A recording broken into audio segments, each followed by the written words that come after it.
Buenas tardes a todos, bienvenidos a este webinar gratuito Conjunto Residencial Uptown Valente, ganador del Premio del Año y Premio Arquitectura y Ciudad 2020, categoría Vivienda Social Lima.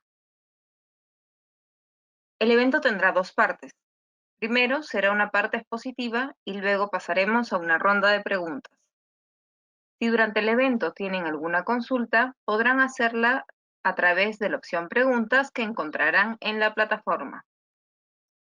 La exposición estará a cargo de Luis Calvet, arquitecto del proyecto, doctor arquitecto por la Escuela Técnica Superior de Arquitectura de Barcelona, máster en diseño urbano por el Massachusetts Institute of Technology de Boston.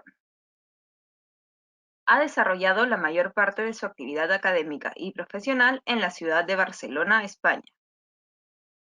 Es fundador de la Oficina de Arquitectura y Urbanismo Calvet y Frontado Arquitectos, distinguido con el Premio Nacional de Urbanismo de España en los años 83 y 86. Es profesor del Departamento de Urbanismo de la Escuela de Arquitectura de Barcelona durante más de 20 años. Actualmente reside en Lima, donde en los últimos años ha sido consultor en diferentes proyectos de urbanismo y arquitectura para el sector público y el sector privado, entre los que cabe destacar el Instituto Metropolitano de Planificación y la Gerencia de Desarrollo Urbano de Lima Metropolitana. Buenas tardes, Luis. Bienvenido. Buenas tardes, ¿qué tal?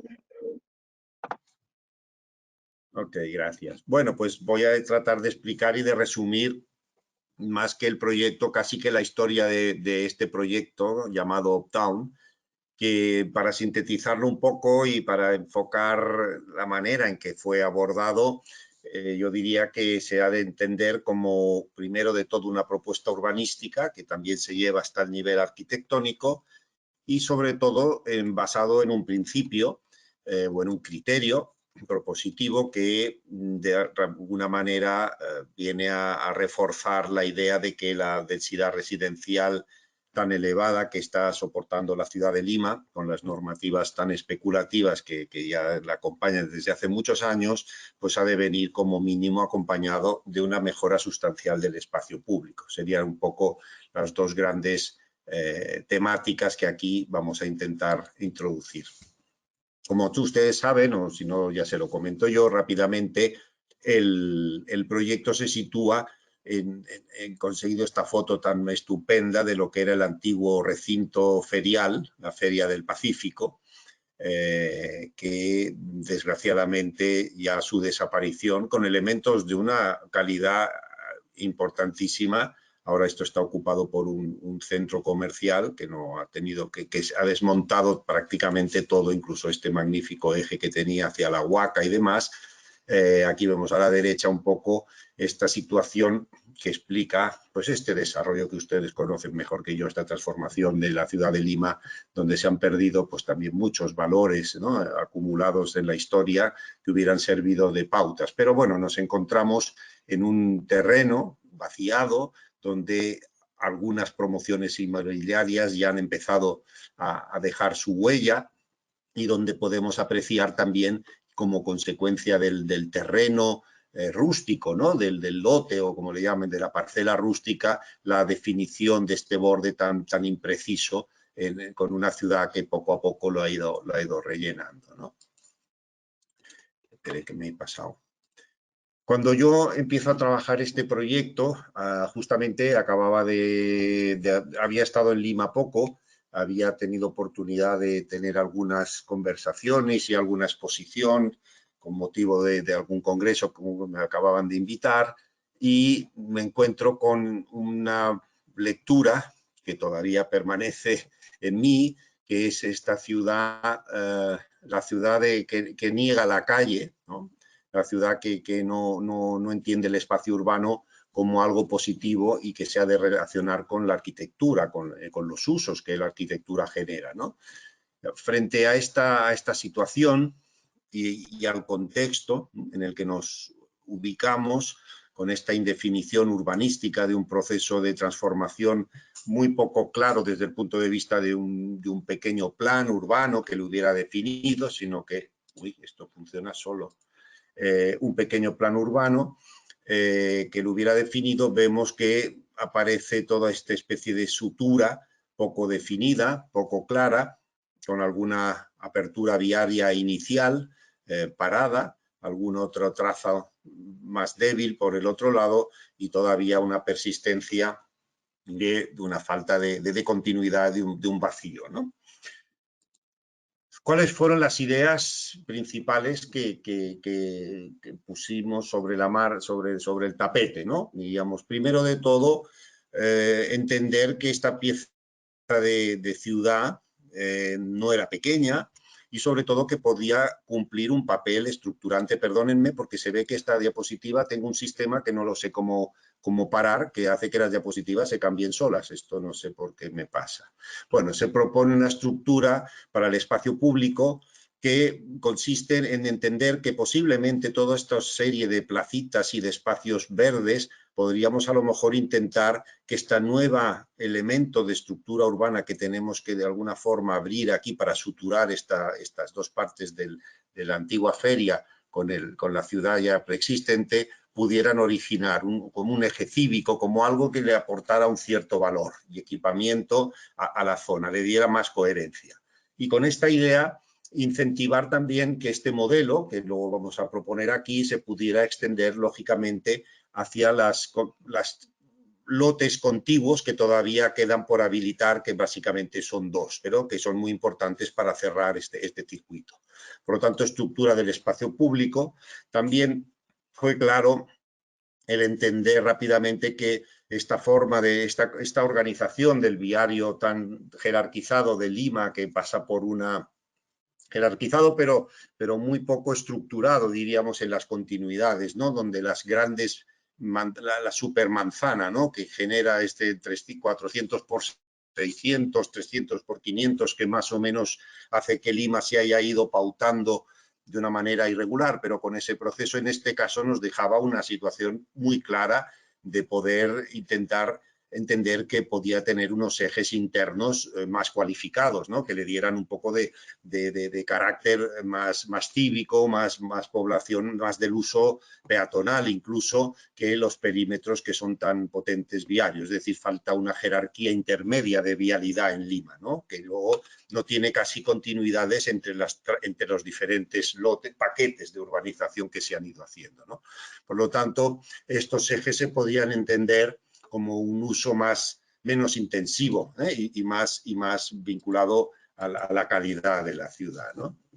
A partir de estas ideas se formaliza sobre esta parcela grande una posibilidad de decir, bueno, pues ¿por qué no hacemos, con este sistema, por qué no hacemos un eje cívico, ordenamos una edificación que de alguna manera de frente a este eje, que entre en diálogo con la calle y que cree un poco de urbanidad frente a esta masificación un poco clara en cuanto a relaciones del espacio ciudadano con lo público, con lo privado, ¿no? Intentemos. Y tiene algunos atributos, porque claro, este eje, como eje de conexión, podría pasar, ya en una versión más de la zonificación, podría ser un elemento como muy intermedio de la estructura urbana, más cualificado, cuya idea inicial estaba prevista ya en la apertura de la calle que se había hecho, en una calle tradicional de 14 metros, de las calles de Lima, sin vereda, con una vereda de 1,5 metros, donde prácticamente el espacio viario ocupa pues más del 80% de la sección vial, y pensé que bueno, esto sería una gran oportunidad para cambiar esta idea, y esta idea se transformó ya en una idea motor de las dos grandes cuestiones que se tuvieron que modificar para llevar a cabo este proyecto respecto al marco vigente. Fue que decíamos, bueno, pues esta vía de 14 metros, vamos a ver si la podemos ampliar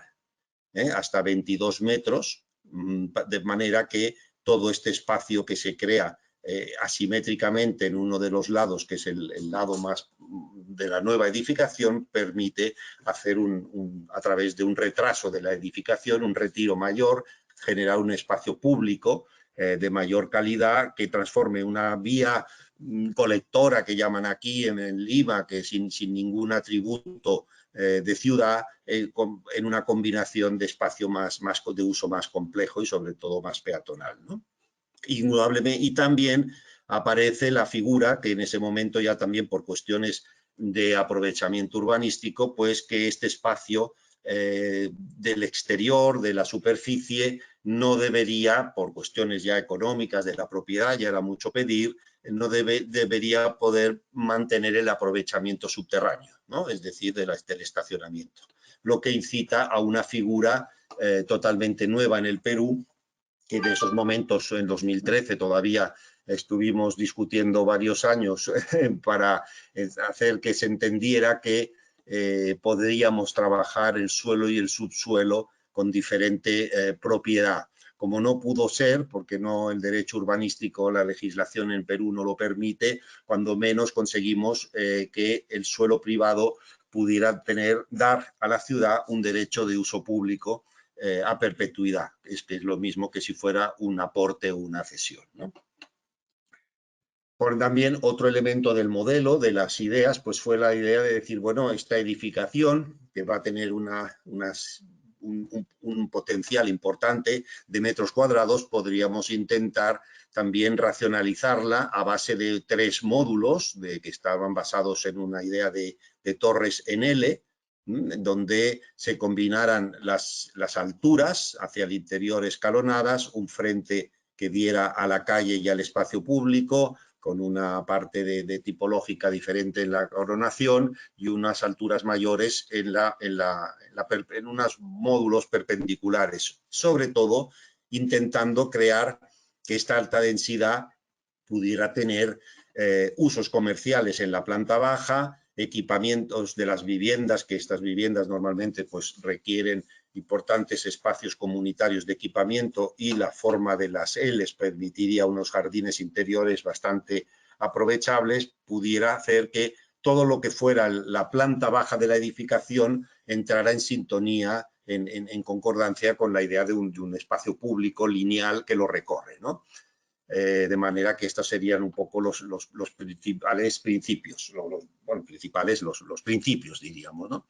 También, por otra parte, habría que regular la edificación, puesto que estamos en una fase donde lo que yo estoy proponiéndole a Lima en estos momentos y al distrito es como un cambio de enfoque del procedimiento de la habilitación urbana, donde no tienes ninguna capacidad de intervenir en la ciudad en el diseño urbano, sino que yo me regreso a una especie de plan que me invento, que es una figura que todavía no existe en el Perú, pero que de alguna manera aquí hemos hecho caminar a base de pequeños empujoncitos, y la regulación que teóricamente que se tiene que establecer, se basa en un principio fundamental, que es una normativa volumétrica, que es una normativa de Gálibos. En el Perú no la tenemos, nosotros la usamos mucho y va muy bien para flexibilizar los diseños dentro de un mismo coeficiente neto de edificación. Es decir, lo que se hace aquí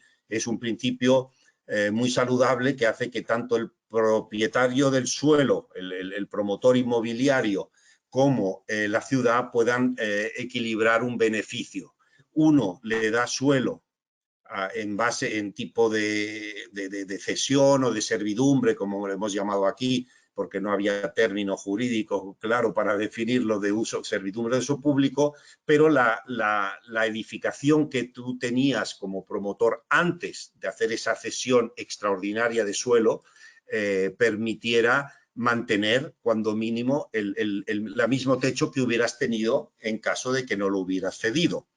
Para eso tuve que recurrir a algo que ustedes deben conocer, que desapareció del Perú hace mucho tiempo y que espero que no tarde mucho en regresar, ahora que se están haciendo los planes nuevos, a ver si también las normativas se enfocan mejor con lo que se llama el coeficiente de edificación, que de alguna manera nos dio el atributo de cuánto techo podríamos poner aquí.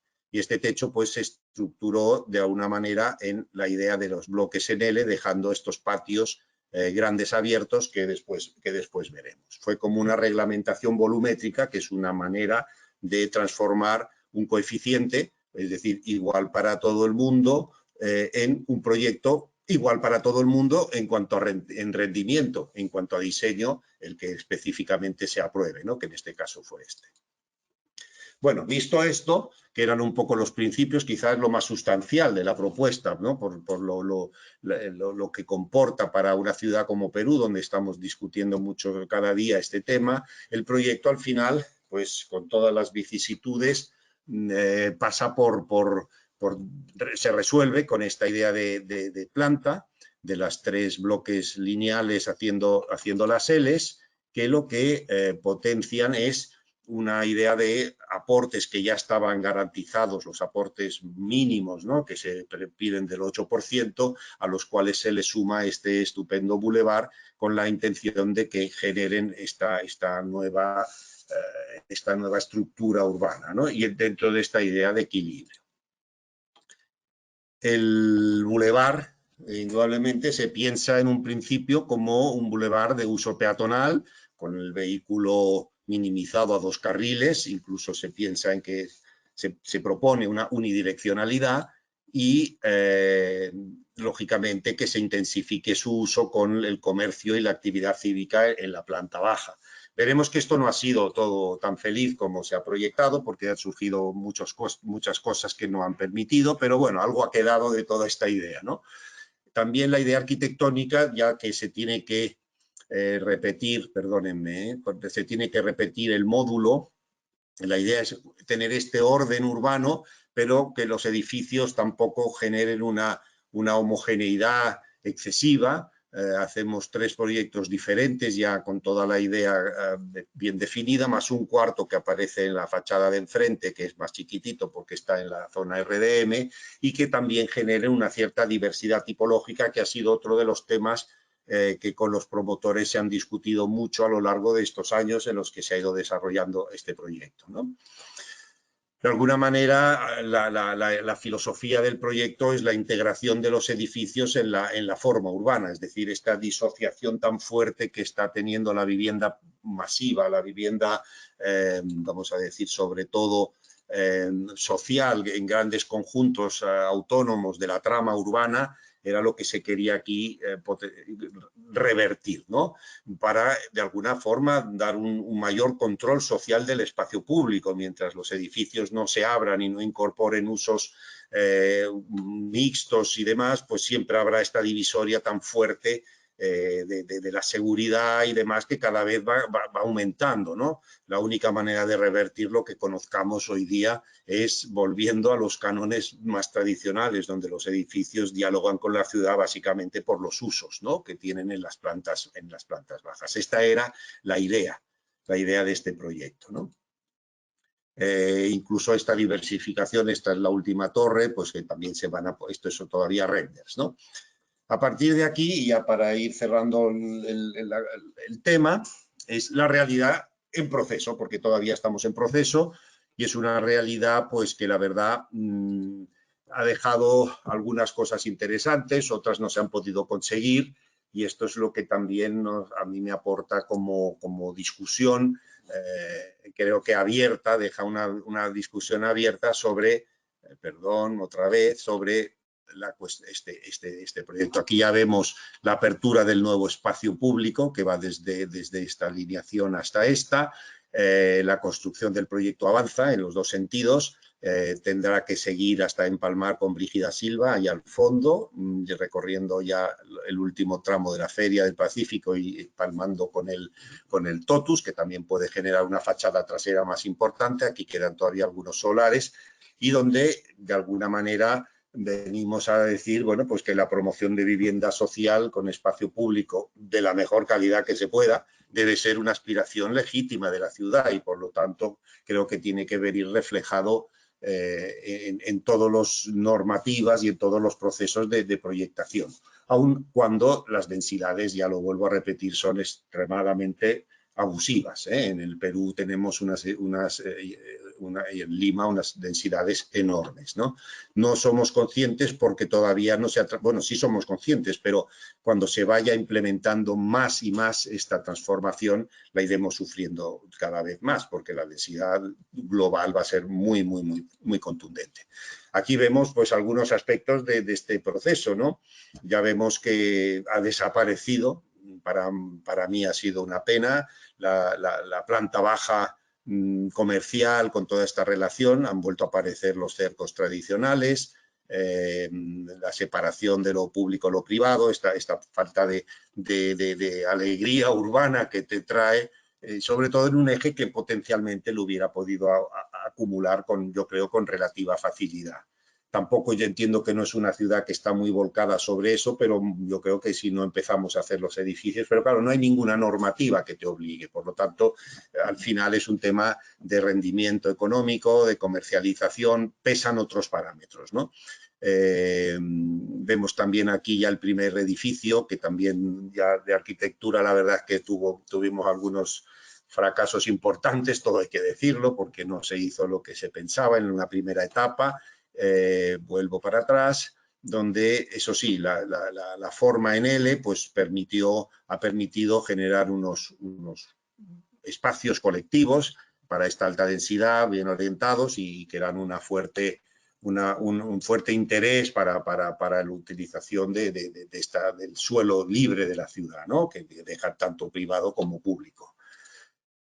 Aquí vemos ya el segundo edificio, el segundo módulo, la segunda L y la tercera que ya está empezando, que esta sería la segunda, que van avanzando, donde se va haciendo una cesión por etapas de este bulevar o de este espacio público importante. Ya veremos cómo termina.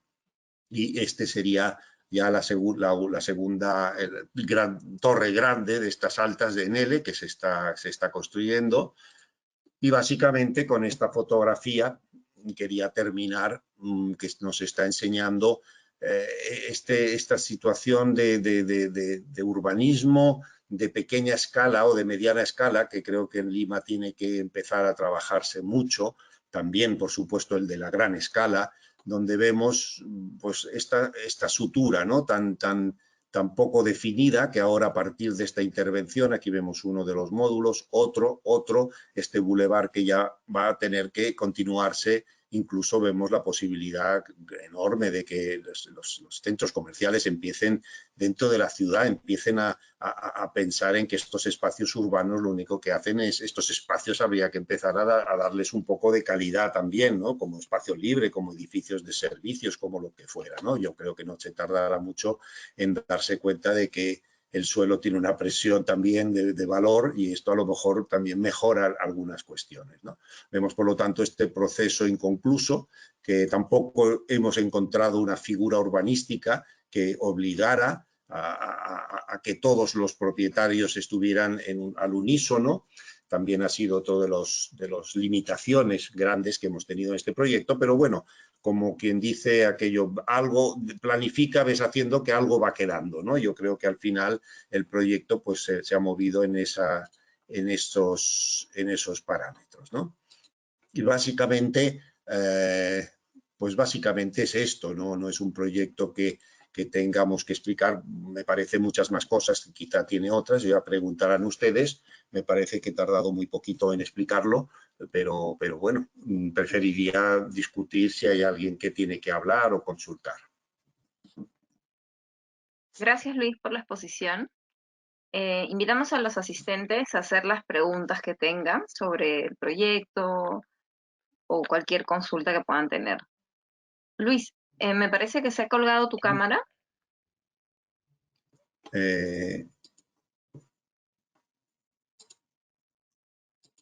¿Ahora qué fue? Ya. Ahora está Perfecto. encendida. Ya, perfecto, ahora sí lo vemos.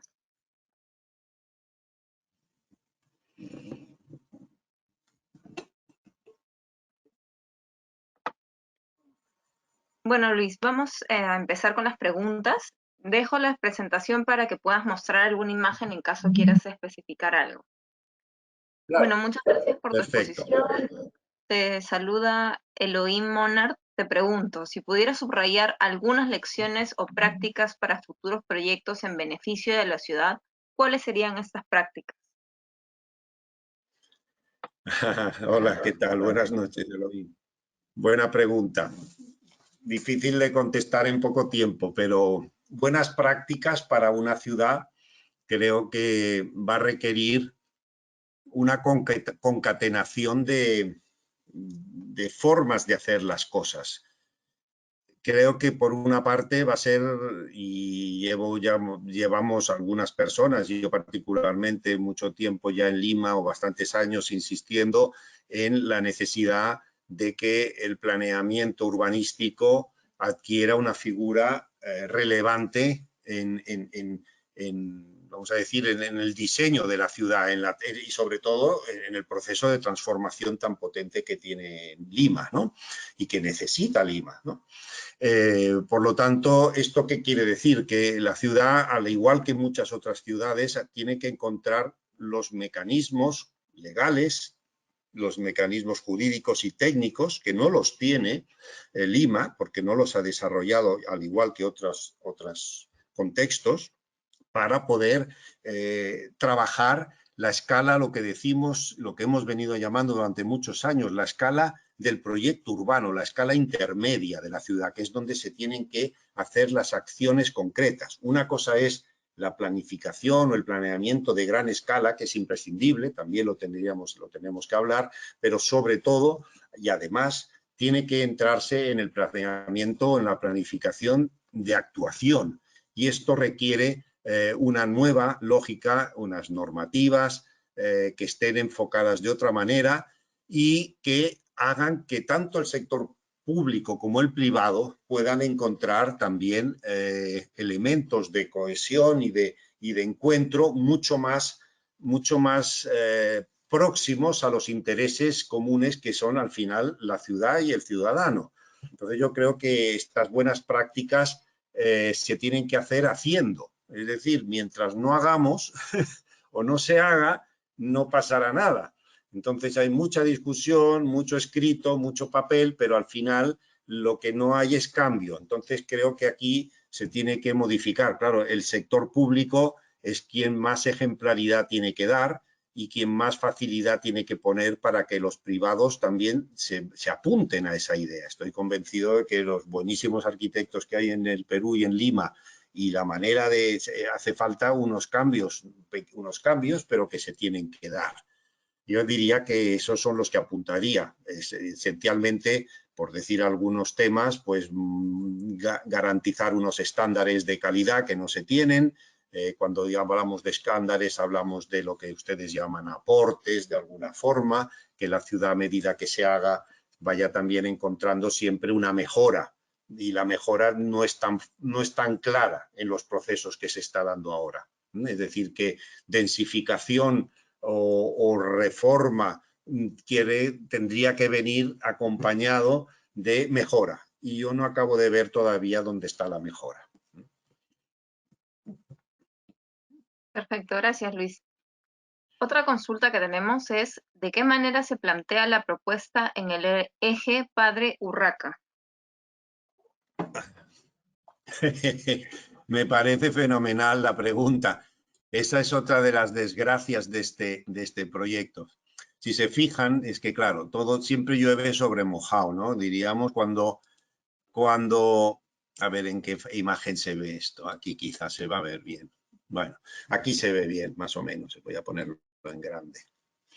Fíjense que, claro, es que ya empieza mal todo, diríamos, ¿no? O sea, ya no hay, cuando esta pieza del Pacífico, de la Feria del Pacífico, a mi entender, ay Dios mío, se vende o se pone en el mercado inmobiliario, no sé por qué procedimiento, y se pierde ya el primer norte, ¿qué ocurre? Pues que nadie, veo yo claramente, que estudie la forma de ordenar este espacio, ¿no? Y los criterios. Por una parte tenemos una malla más o menos regular, que es la que genera la calle, esta Avenida La Paz y La Libertad, ¿no? Que son estas con las perpendiculares, donde tenemos Imagínense esto todavía con esta falta de continuidad, que es el Brígido Silva y la otra que se llama Escardó, con lo cual en la Marina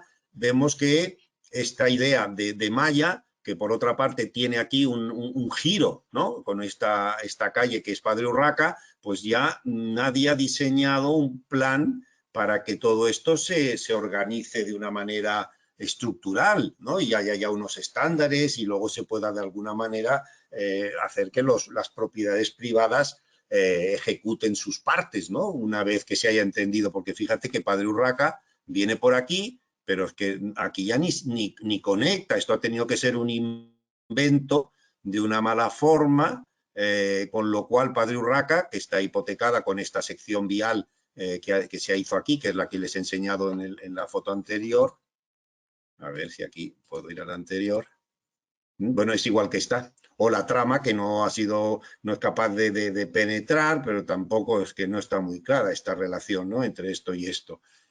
Pues al final la dificultad que tiene es que no podemos, primero por una parte que no tenemos la posibilidad de actuar fuera de los límites. Al fin y al cabo ya me he salido de madre, como quien dice, dentro de los límites de una propiedad, que al final la ciudad está pensada para transformarse a base de lotes unitarios. A la que tienes varios lotes o demás, ya no hay claridad en qué es lo que se tiene que hacer. Con lo cual, Padre Urraca va a quedar, está pensado como que podría indudablemente articularse una mejora de su espacio. Yo creo que pero es un espacio público. Ahora lo que hay que hacer es continuar en Banco Segundo para poder hacer el cruce y el enlace, y luego esto es solo público. Esto es cuestión de que se mejoren las veredas, se ponga iluminación y se copie un poco el modelo de mejorar la circulación en este eje, que tampoco pasa a nadie, porque como no sale, ni entra ni sale, por lo tanto está perfectamente preparado para ser esta idea. O sea, para poderse mejorar y tener esta superilla o supermanzana, como decimos, ¿no? Que pueda mejorar un poco. Pero bueno, hay mucha limitación. Pero me parece muy apropiada. Esta sería posiblemente la idea inicial, que tendría que haber partido de haber creado alguna forma de espacio público interesante en el cruce, pero todo eso desapareció ya antes de que llegáramos nosotros, esas opciones. Gracias, Luis. ¿Cómo se caracteriza el Boulevard Eje a través del mobiliario o áreas verdes? ¿Cómo las plantea? Bueno, esto es otro de los temas. A ver, yo he hecho un proyecto de urbanización que llamamos, ustedes, o habilitación, ornamentación, que lo que se ha pretendido es, a ver si lo puedo enseñar aquí. Bueno, no he traído los diseños. La idea ha sido, bueno, también, primero de todo, la primera idea era que todo esto fuera suelo público, es decir, que en el subsuelo no hubiera estacionamiento privado. El estacionamiento privado se hiciera dentro del lote, de manera que este subsuelo fuera un subsuelo de tierra donde se pudiera plantar mucha más vegetación y se pudiera no tener limitaciones de tener debajo una losa. Lo que pasa es que, a ver, tampoco hemos pedido mucho a un sector privado que no ha hecho nunca una operación de este tipo, que ha tenido una actitud muy positiva hacia entender las bondades de este proyecto, y una ciudad que cuando lo ha visto se lo ha querido apropiar rápidamente porque ha visto que esa era una solución atractiva. Pero bueno, en esta negociación el suelo de debajo de toda esta parte de los 9 metros aproximadamente que hay de bulevar que se añaden a los demás, no tienen una losa prácticamente a flor de piel. Entonces esto nos ha limitado bastante también. Luego, por otra parte, todo el diseño se hizo pensando en la idea comercial en planta baja, con lo cual habría unos elementos ya de caracterización mucho más fáciles de integrar. Al final, el bulevar, lo que se ha hecho ha sido una pavimentación, eso sí, diferente a la pavimentación del tradicional de la losa de hormigón esta in situ. Se ha hecho con pieza prefabricada, con lo que se llama este panot, ¿no? Que se ha traído de casi todo viene de Cataluña, ¿no? De España, que es donde lo usamos mucho, que son estas piezas, no me acuerdo cómo le llaman en Perú ahora, la pieza esta, pero bueno, se está poniendo en bastantes sitios. Se ha conseguido poner algo de mobiliario urbano, porque claro, este coste de urbanización es un coste extra que también se ha conseguido que el promotor pudiera financiar. No ha habido cofinanciación, esto lo ha tenido que, lógicamente, que hacer el promotor.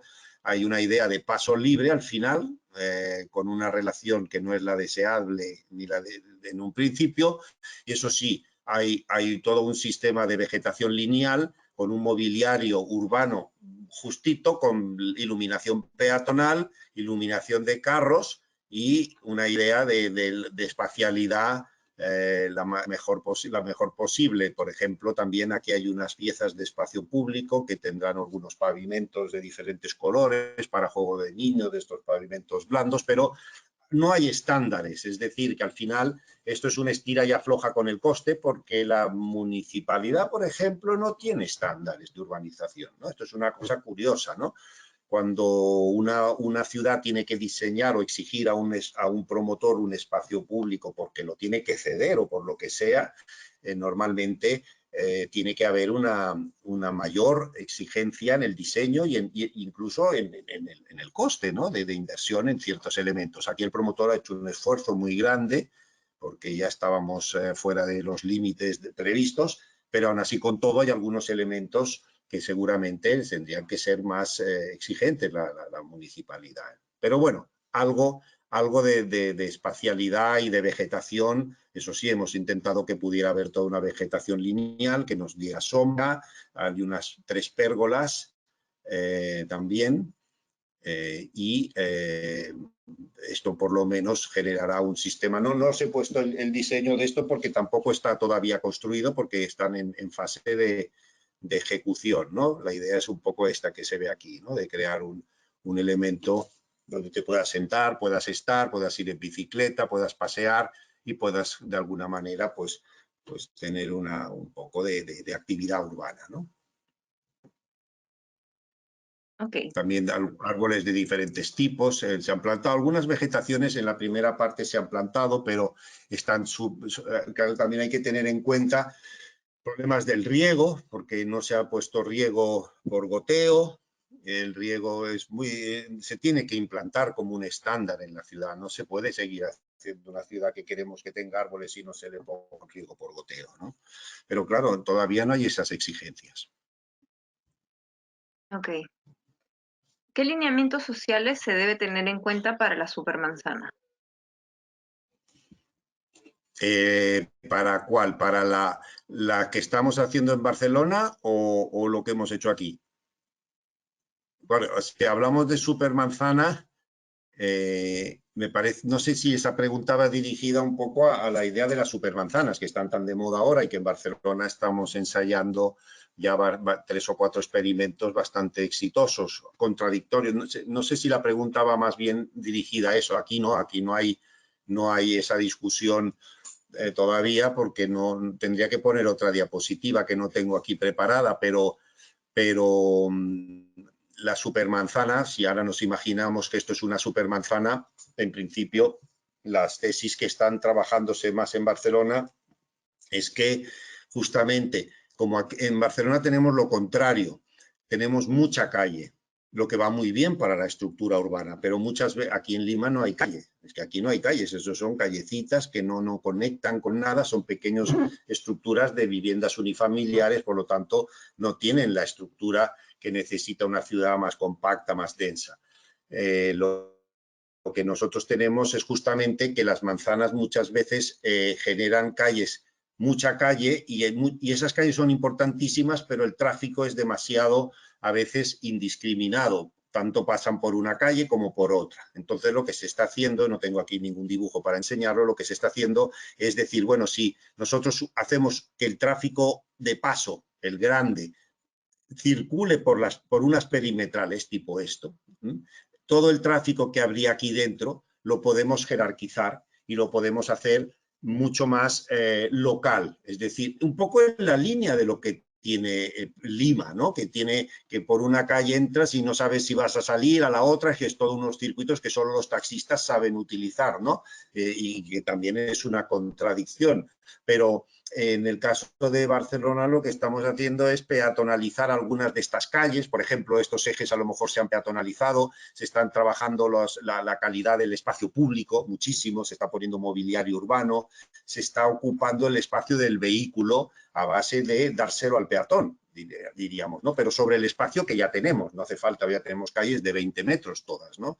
Entonces es una discusión que el transporte público, las mercancías y demás pasen más por los perímetros de la manzana, de manera que la vida interior, y estamos hablando de 300 por 300, o sea, estamos hablando de una malla mucho más pequeña que esta, es decir, la supermanzana para nosotros sería la cuarta parte de esto casi, de ahí haríamos, porque tenemos un viario muy tupido, diríamos, ¿no?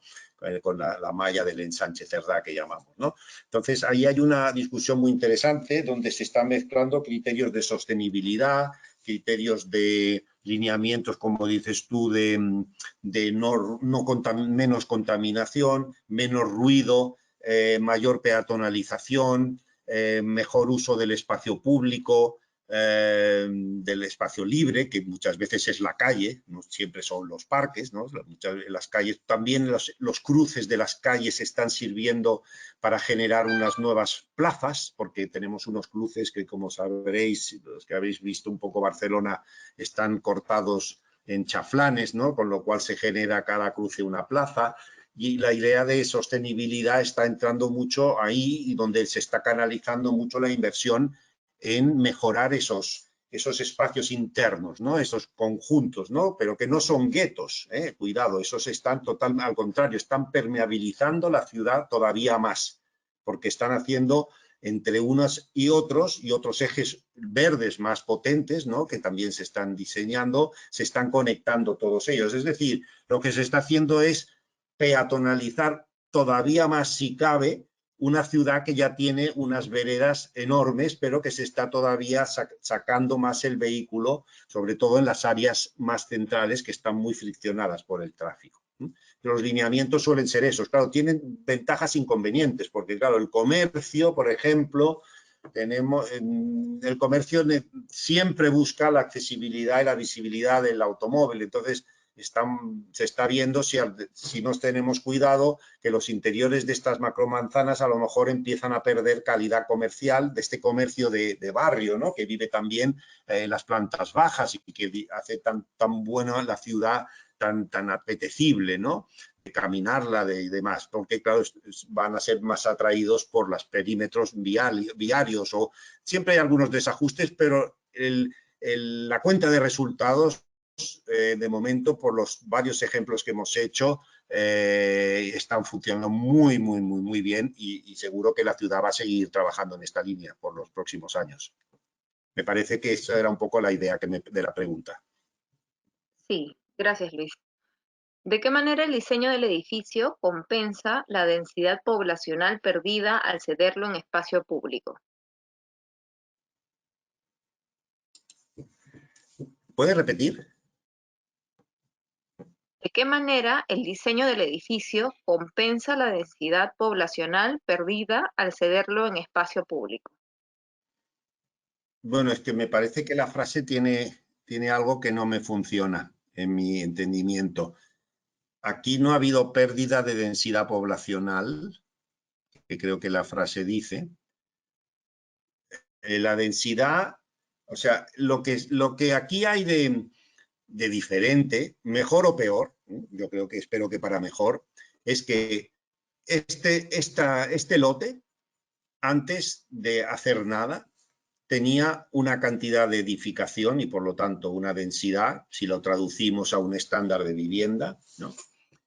X, ¿no? Tenía, por ejemplo, 80.000 metros de techo. ¿Cómo lo sabes esto? Pues cogiendo el número de plantas que se podían edificar por la ocupación, el espacio libre no, sino lo contrario, la ocupación, y ahí sacas un coeficiente, ¿vale? Entonces, la idea es que al ceder este bulevar o este espacio, perdemos área edificada en planta. footprint, que dicen, ¿no? Los americanos, perdemos footprint. Al perder footprint, teóricamente perdemos techo. Entonces, lo que se ha tenido que hacer en este proyecto es, para mantenerlo, porque si no el promotor me dice que esto no va, porque no le sale a cuenta los números ni le interesa, lo que hemos hecho ha sido decir, bueno, lo que estás perdiendo de no ocupación en toda esta franja de 2000 y pico metros, lo tienes que corregir levantando más pisos, haciendo una articulación volumétrica que te permita recuperar esa parte perdida. Por lo tanto, aquí hay un equilibrio entre lo antes y el después. En otras ciudades, y en la mayoría, no se ha hecho así. Cuando se ha hecho un retiro, en París, en muchas calles se estropearon con los retiros. Aquí es lo contrario. O sea, los retiros en las ciudades antiguas nuestras son un defecto, porque pierdes la alineación de la calle. Pero cuando se ha hecho en algunas ciudades como Madrid, París, Barcelona y demás, se ha hecho siempre con una idea especulativa. Yo me retiro y tú me das 5 pisos más, ¿vale? Con lo cual ahí sí que se han hecho especulaciones de densidad. Aquí no. Aquí la idea ha sido que la densidad que había potencialmente, vamos a decir, con un modelo que lo ocupara todo, se ha tenido que levantar un poco más en algunas piezas para poder compensar la pérdida. De manera que lo que se ha hecho es la misma densidad que habría, o el mismo número de metros cuadrados, más que densidad depende del tamaño de los departamentos, y se ha hecho una volumetría pues, que de alguna manera genera una cierta singularidad. Es decir, en vez de ser todo del mismo perfil de altura, pues te genera una parte más alta, otra más baja, o sea, te genera una diversidad volumétrica, una mayor complejidad que a su vez tiene connotaciones tipológicas en la vivienda, viviendas que están más arriba, otras más abajo, etcétera, donde no estoy entrando ahora a explicar el tipo de vivienda, ¿no? Pero un poco iría por ahí, creo, la respuesta a la pregunta. No estoy seguro si lo he acertado. Y gracias, Luis. Entonces, ¿el espacio público creado es suficiente para la cantidad de habitantes en las edificaciones creadas? No, no, no, no, no, no. Aquí esto es otro tema a discutir. A ver, el espacio público que tiene una ciudad, en principio es una cosa que se llama un estándar, ¿vale? Y normalmente el estándar de zona verde, vamos a decirle, existe que se discute tanto, ¿no? Que las Naciones Unidas dicen que tendríamos que tener 8 metros cuadrados por habitante y demás, pero eso son cifras agregadas, que Lima tiene 2 en vez de 8, que Barcelona tiene 4.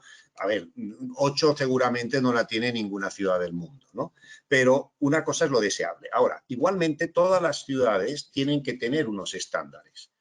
Lima no tiene estándares. No se utilizan los estándares.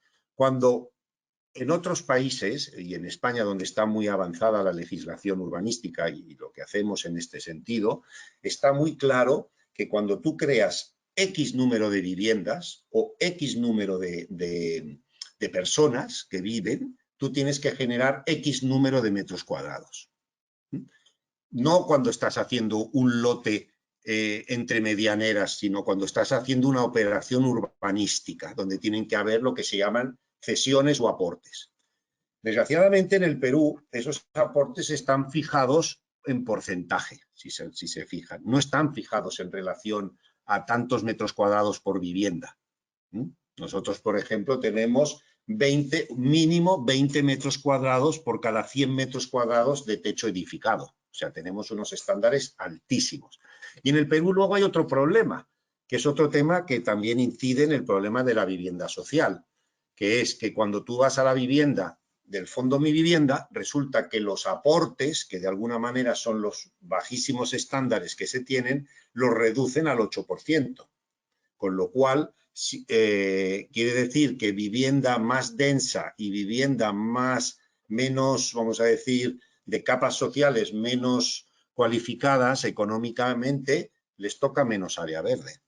O sea, hay una disfuncionalidad total. ¿Por qué? Bueno, la razón es porque también hay un interés hay una muy potente intención y buena de generar vivienda y de favorecer al sector que construye la vivienda, que sea el sector mayoritariamente privado, pero claro, el desequilibrio de lo que se está creando en Lima es brutal, brutal. O sea, no somos conscientes de lo que se viene si esto sigue en este límite, en esta cuestión.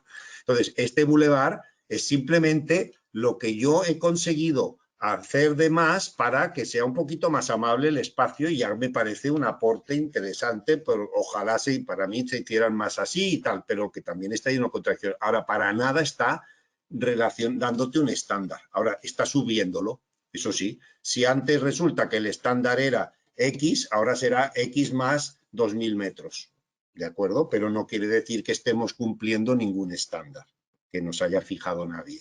El del 8% está más que superado, pero no por este bulevar, sino por estas otras piezas de suelo verde que se han tenido que dejar por aquí y demás. O sea Ok, que gracias. ahí hay un tema muy delicado también, Sí, pero que se gracias por tiene la que avanzar aclaración. en él. Ajá. Así es. Una consulta justo relacionada al tema de la parte pública es los Ujú. aportes de recreación pública parecen tener calidad pública y privada. ¿Es correcto esto? No, aquí no. Lo que pasa es que, a ver, con las nuevas si no me equivoco, el nuevo decreto 002-2020 del Ministerio de la Vivienda está haciendo que las áreas verdes o libres verdes, ¿no?, que se dejan en los conjuntos habitacionales o residenciales puedan computar, a pesar de que sean sobre suelo privado, puedan computar como parte del aporte. Me parece que esta es por donde está yendo el Ministerio en estos momentos, con lo cual está disminuyendo todavía más el régimen de aportes de suelo público. En este caso no, en este caso el 8% sale por un lado. Estos patios que vemos aquí son simplemente, a ver dónde está la foto, aquí, espera, en esta foto, ¿no? Espera, ¿dónde está? Aquí, uy, aquí.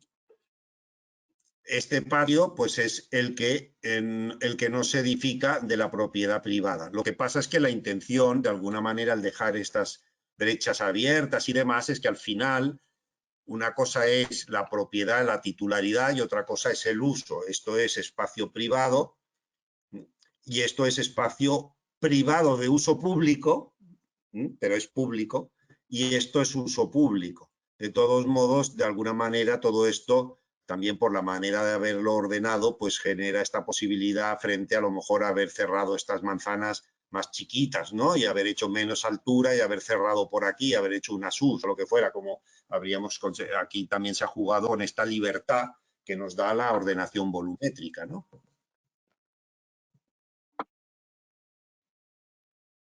¿Qué más? Muy buenas las preguntas, ¿eh?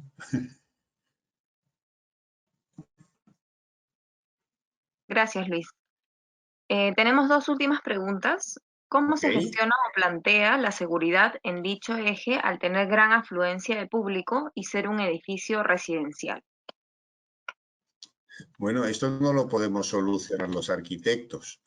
La seguridad es un tema que está en manos de la policía, la seguridad ciudadana. Lo que sí que nosotros, yo particularmente, que vengo de un contexto donde la ciudad siempre ha ejercido por tradición la propia ciudadanía, por la manera de colocarse los usos y de mezclarse un cierto control social que decimos, ¿no?, del espacio, por el hecho de que todo el mundo te ve, porque hay mucha relación de presencia, porque también son ciudades muy compactas y muy densas, ¿no? Que también son atributos que ahora se están entendiendo desde el punto de vista de la sostenibilidad. Esto nos mejora. Entonces los arquitectos y urbanistas, yo creo que casi ninguno no cree que si las plantas bajas de los edificios y la relación de los edificios y de los accesos con la calle son más francos, son más claros, son más abiertos, son más relacionables, sobre todo por el uso comercial, el espacio público está mucho más vigilado, mucho más, a pesar de que luego, visto en Barcelona, acaban ahora de romper todos los vidrios porque hay manifestaciones independentistas, pero bueno, la seguridad tradicional, aquella que hace que la calle te sientas bien, pues depende también en parte de eso, pero nosotros no la controlamos desde el proyecto. También, eso sí, sí podemos poner una iluminación, pero alguien tiene que obligarla a poner, porque la iluminación cuesta dinero y la iluminación es muy importante para la seguridad. Lima, por ejemplo, tiene unos índices de iluminación bajísimos. Prácticamente no existe la iluminación peatonal. Entonces, todas estas cuestiones van a quedar aquí disminuidas por la falta de comercio, pero tampoco le pasa nada al espacio, vamos a decir, no creo que esto, al contrario, contra más gente circule, más seguridad habrá, entiendo yo. Pero bueno, no lo vamos a controlar nosotros, el vandalismo, la seguridad desde el punto de vista del robo, del ataque y demás, esto ya depende de otras cuestiones. No creo que sea cuestión de cerrar la ciudad para que los guetos residenciales para que la gente esté dentro y no pueda salir a la calle, ¿no? Creo que hay que afrontarlo, me parece, de una manera más abierta, ¿no? Perfecto. Y bueno, como última pregunta respecto al diseño arquitectónico, ¿cuáles son los criterios bioclimáticos o sostenibles que contempla el proyecto?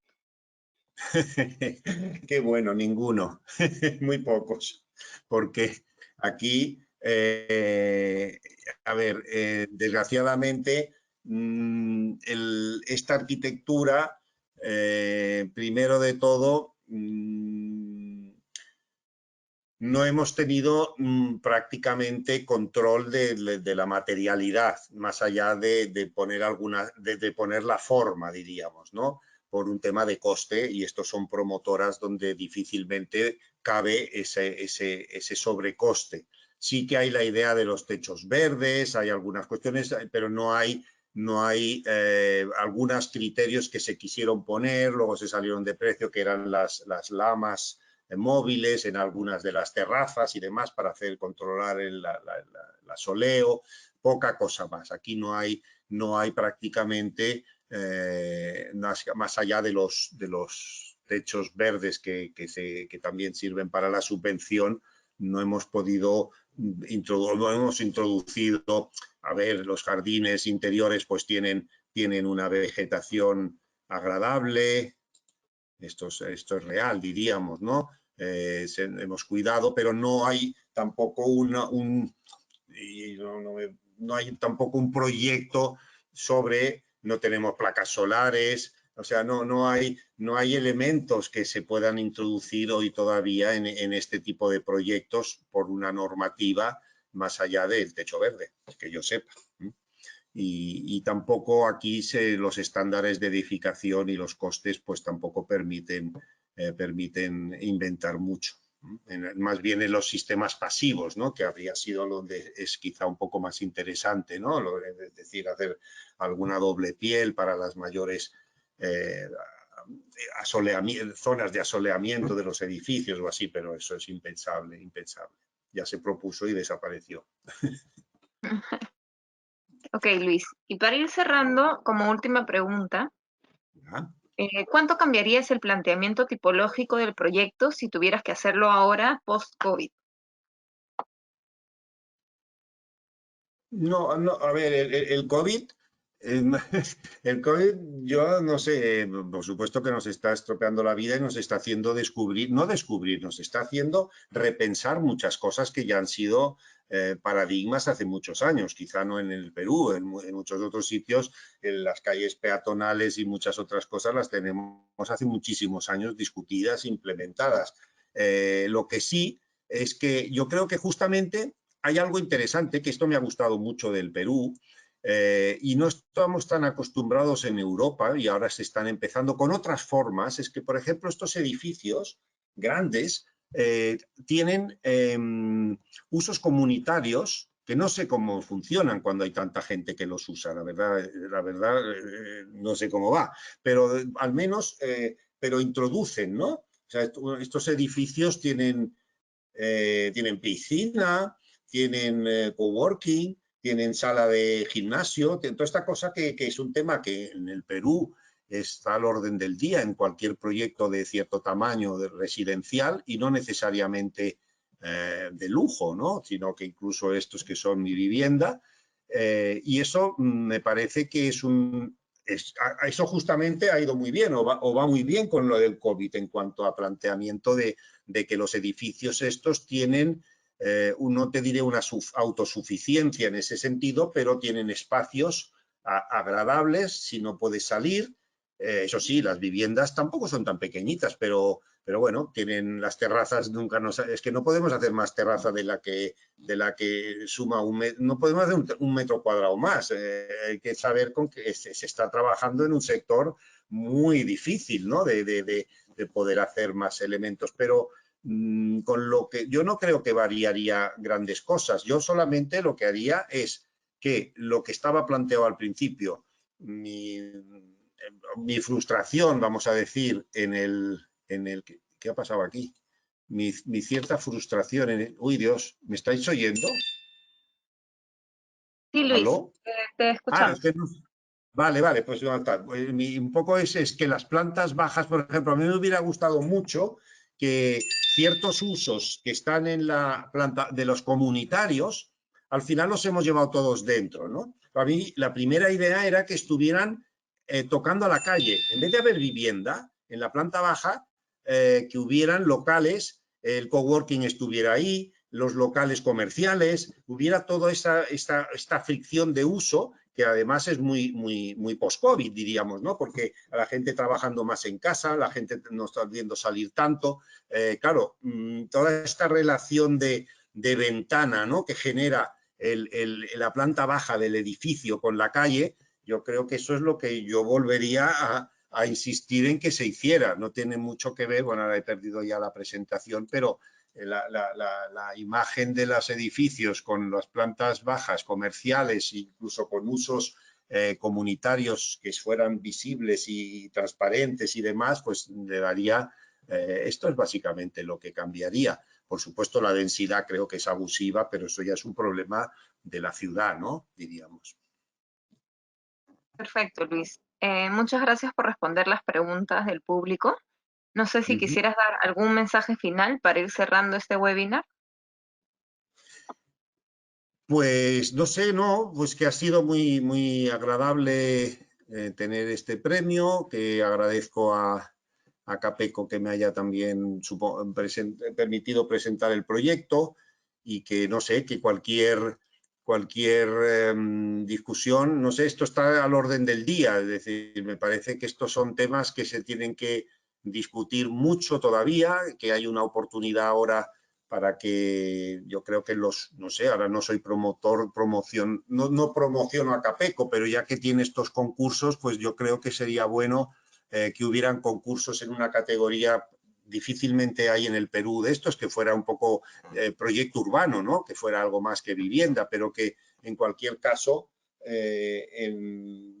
hay que ir hay que innovar, hay que inventar, hay que copiar bien, como quien dice, ¿no? De otros contextos o de otras ideas y traducirlas al Perú, porque también al fin y al cabo es una ciudad muy grande, es una ciudad con mucho dinamismo y creo que se tiene que avanzar sobre todo en esa búsqueda constante, pero que está dinamizada por una mentalidad de cambio, si no, difícilmente cambiaremos modificaremos, ¿no? hacia las tendencias que la ciudadanía reclama más hoy día, ¿no?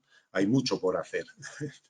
Básicamente, no sé, por lanzar este pequeño mensaje. Efectivamente, hay mucho por hacer. Gracias, Luis, por la exposición y a todos los asistentes, gracias por escuchar esta charla.